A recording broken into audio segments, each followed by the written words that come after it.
Video பார்க்குற அனைவருக்கும் வணக்கம் ஃப்ரெண்ட்ஸ். இது நாட்டுக்கோழி, ஒரிஜினல் நாட்டுக்கோழி. நம்ம இடைங்க எல்லாமே ரொம்ப பெருவட்டாக இருக்க இடைங்கள அடை வச்சோம்னா முட்டையை உடச்சிருது, இல்லைனா குஞ்சு பறிக்கிற அன்னைக்கு போட்டு மிதித்து வீணாக்கிறது.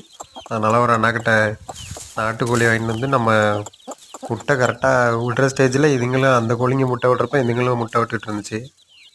இதில் எடுத்து வச்சோம் நல்லா ஒரு பெருவெட்டு கோழி. அந்த கோழியில் பட்டாலாம் ஒரு 5 கிலோ தரத்துலேயே வரும். அதில் உள்ள ஒரு 12 முட்டை எடுத்து வச்சோம்னா கரெக்டாக 10 குஞ்சு பொரிச்சிருச்சு. 2 முட்டைங்க இவ்வளோ முட்டை 10 குஞ்சு பொரிச்சிருச்சு. நல்லாவே சித்து கோழிங்க ஒரு முட்டை கூட வீணாக்காமல் நல்லா பொரிச்சிருதுங்க. ஆனால் நம்ம கோழிங்க அந்த பெரிய கோழிங்களாம் டக்குன்னு வெளியே எடுத்து விட்டோம்னாலும் சீக்கிரம் பருவத்துக்கு வந்துச்சுன்னா அப்புறம் மறுபடியும் குஞ்சுங்க திடமாக வராது. அதனால் அது அடையிலே இருக்குது. இந்த கோழிங்க சப்போஸ் அதிகபட்சம் ஒரு 60 நாள் அதுக்குள்ளே பிரித்து விட்ருவோம்.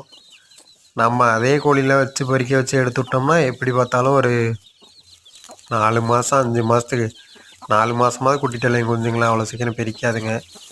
இதுங்க டக்குன்னு பிரிச்சிடும். அதான் ஒரு பிரச்சனை. கொஞ்சம் நம்ம அதுக்கப்புறம் பாதுகாக்கிற மாதிரி இருக்கும். ஆனால் பொறிக்கிறதுல சித்து கோழிங்க தான் பெஸ்ட்டாக பொறிக்குது. பெரிய கோழிங்களும் பொறிக்கும், ஆனால் எல்லா கோழியும் உடைக்கிறது இல்லை. மேக்ஸிமம் கோழி அது உடைக்கிறது இல்லை. அது வெயிட்டுக்காகவே முட்டைங்க உடஞ்சிருது. சில கோழிங்கள் அதுலேயும் நல்லா பறித்து பார்க்குற கோழிங்க பார்த்துக்குதுங்க. அதுக்காக சித்து கோழியில் அடை வச்சு எடுத்து விட்டோம்னா கோழி குஞ்சுங்களும் கொஞ்சம் நல்லாவே இதுங்க அந்த கோழிங்களும் குஞ்சுங்களை கேரிங்காக நல்லா பார்த்துக்குதுங்க. குஞ்சுங்களை கொஞ்சம் சீக்கிரமே வளர்ந்துடும். ஏன்னா இதுங்க கொஞ்சம் பறிக்கிறது இதெல்லாம் அதுங்களை கம்பேர் பண்ணல அதிகமாகவே இருக்குது. இறை தேடி எடுத்து கொடுக்கறது, பராந்து வந்தால் பார்த்துக்கிறது, இந்த கழுகு, இந்த அனிமல்ஸ், இது எல்லாத்துக்குமே சித்து கோழிங்க தான் இப்போ பெஸ்ட்டுன்னு நினைக்கிறேன். இது கொஞ்சம் பார்ப்போம். அந்த ஃபஸ்ட் டைம் ட்ரை பண்ணியிருக்கேன் எப்படி இருக்குன்னு.